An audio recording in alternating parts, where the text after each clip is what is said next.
भगवान श्री कृष्ण से लीजिए जिंदगी के 6 सबक। अगर गौर करें तो हम पाएंगे कि भगवान श्री कृष्ण का पूरा जीवन मैनेजमेंट की प्रयोगशाला जैसा है। कुरुक्षेत्र में 2 सेनाओं के बीच खड़े होकर भारी तनाव के समय उन्होंने अर्जुन को जो ज्ञान दिया वह दुनिया में श्रेष्ठतम है। गीता का जन्म हुआ युद्ध के मैदान में 2 सेनाओं के बीच। जीवन की श्रेष्ठतम बातें भारी तनाव और दबाव में ही बाहर निकलती हैं। अगर आप दिमाग को शांत और मन को स्थिर रखने की कोशिश करें तो सबसे बुरी परिस्थितियों में भी अपने लिए कुछ बहुत बेहतरीन निकाल पाएंगे। यही सिखाते हैं श्री कृष्ण। गीता पढ़ने से पहले अगर इसी बात को समझ लिया जाए तो गीता पढ़ना सफल हुआ मानो। श्री कृष्ण का जीवन ऐसी ही बातों से भरा पड़ा है। जरूरत है नजरिए की। उनका जीवन आपके लिए माइथोलॉजी का एक हिस्सा मात्र भी हो सकता है और आपका पूरा जीवन बदलकर रख देने वाला ज्ञान भी। यह हमें तय करना है कि हम उनके जीवन से लेना क्या चाहते हैं। श्री कृष्ण मात्र कथाओं में पढ़े या सुने जाने वाले पात्र नहीं, वह चरित्र और व्यवहार में उतारे जाने वाले देव हैं। वह हमें सीख देते हैं कि सिर्फ मुर्दों को आराम है, जिंदगी संघर्ष का दूसरा नाम है। कभी अगर आपको जीवन की स्थितियों पर रोना आए तो एक बार श्री कृष्ण की जीवनी पर नजर जरूर डाल लें। रोना बंद कर देंगे आप। श्री कृष्ण ने एक जेल में जन्म लिया था और जन्म लेने के तुरंत बाद ही उन्हें रात में ही उफनती यमुना पार कर गोकुल ले जाया गया।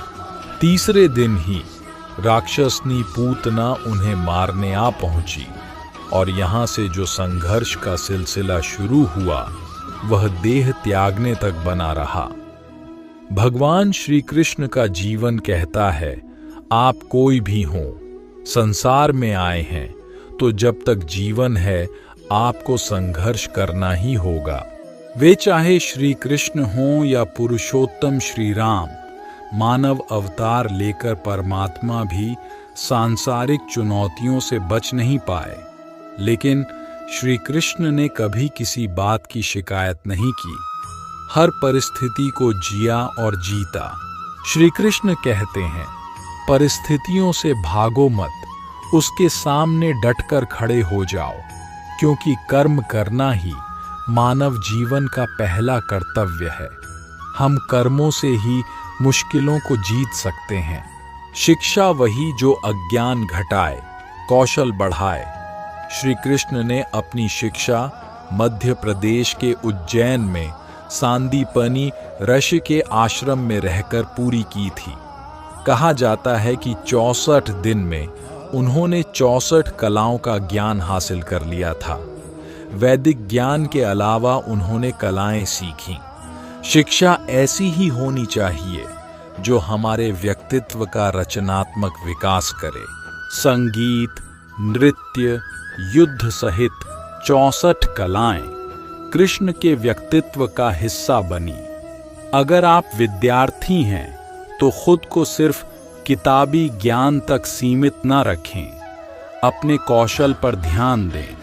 अगर आपके बच्चे स्कूल में पढ़ते हैं तो उन्हें अपने व्यक्तित्व को कौशल समृद्ध करने को प्रोत्साहित करें। उनमें कोरा ज्ञान ना भरें। उनकी पढ़ाई ऐसी हो कि उनकी रचनात्मकता को नए आयाम मिले। प्रेम बचा रहेगा शेष, रिश्तों में करें निवेश। कृष्ण ने जीवन भर कभी उन लोगों का साथ नहीं छोड़ा जिनको मन से अपना माना। अर्जुन हो, सुदामा या फिर उद्धव, श्री कृष्ण ने जिसे अपना मान लिया उसका साथ जीवन भर दिया।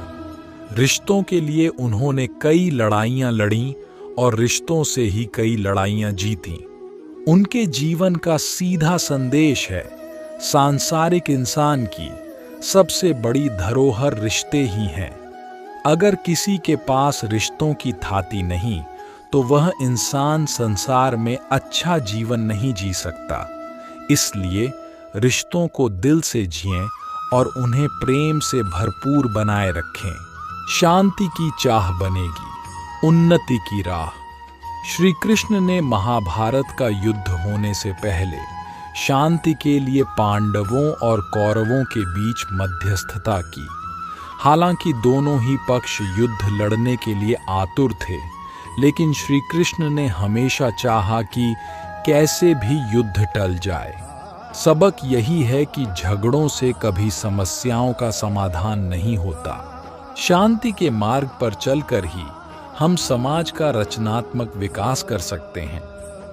श्री कृष्ण ने समाज के लिए और मन के लिए शांति को ही सर्वोपरि कहा। उन्होंने समझाया कि कोई भी परेशानी तब तक मिट नहीं सकती जब तक शांति ना हो। शांति से ही सुख मिल सकता है, वह चाहे वैयक्तिक हो या समाज की। शांति से ही उन्नति संभव है। तात्कालिक आवेश में लोच, जरूरी है दूरगामी सोच। महाभारत की कहानी में जुए की घटना के बाद पांडवों को वनवास हो गया। तब श्री कृष्ण ने दूरदृष्टि दिखाते हुए अर्जुन को समझाया कि यह समय जाया करने के लिए नहीं, बल्कि भविष्य के लिए तैयारी करने का है। उन्होंने सबको महादेव शिव, देवराज इंद्र और देवी दुर्गा की तपस्या करने के लिए कहा। श्री कृष्ण जानते थे कि दुर्योधन को कितना भी समझाया जाए, वह पांडवों को कभी उनका राज्य नहीं लौटाएगा। तब अपना हक पाने के लिए शक्ति और सामर्थ्य की जरूरत होगी। कर्ण के कुंडल कवच पांडवों की जीत में आड़े आएंगे, यह भी वे जानते थे। उन्होंने हर चीज पर बहुत दूरगामी सोच रखी। कोई भी फैसला तात्कालिक आवेश में नहीं लिया। हर चीज के लिए आने वाली पीढ़ियों तक का सोचा। यही सोच राष्ट्र और समाज का निर्माण करती है। मन की शांति रहे चिर, दिमाग रहे स्थिर। श्री कृष्ण को क्रोध दिलाने वाली, उन्हें अशांत करने वाली घटनाएं बार बार हुईं। शिशुपाल पांडवों के राजसूय यज्ञ में कृष्ण को अपशब्द पर अपशब्द कहता रहा। छोटा भाई था, लेकिन उसने मर्यादाएं तोड़ दी। पूरी सभा चकित थी, कुछ क्रोधित भी थे, लेकिन श्री कृष्ण शांत रहे, मुस्कुराते रहे। शांति दूत बनकर गए तो दुर्योधन ने खूब अपमान किया। कृष्ण शांत रहे। अगर हमारा दिमाग स्थिर है, मन शांत है, तभी हम सही फैसले ले पाते हैं। आवेश में हमेशा हादसे ही होते हैं। विपरीत परिस्थितियों में भी कभी विचलित नहीं होने का गुण कृष्ण से बेहतर और कौन सिखा सकता है।